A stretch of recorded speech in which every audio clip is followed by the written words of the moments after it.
बहू पर सास की खिदमत वाजिब है, तो उस पर मैंने कुरान और सुन्नत की रोशनी में पूरा एक मुदल्लल बयान की, लेकिन मैं फिर कहता हूं कि सासें इसका नाजायज फायदा ना उठाएं। सास दो काम कर लेना तो घर जन्नत बन जाएगा।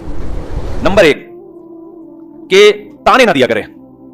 बहू ने कोई उल्टी चीज पका दी तो मोहब्बत से समझाए, माशाल्लाह बड़ी प्यारी चीज बनाई है, अगर थोड़ा सा नमक और कम कर लो तो इसमें मजा दोबारा हो जाएगा। ऐसे ये जो तुमने गोश्त गलाया है ना देसी मुर्गे का, बेटा ये बड़ा प्यारा गोश्त गलाया है तुमने, थोड़ी देर और चूल्हे पे पकती तो और मक्खन जैसा हो जाता। ये स्टाइल बात करने का सासों का नहीं होता। सास का स्टाइल बताऊं कैसा होता है?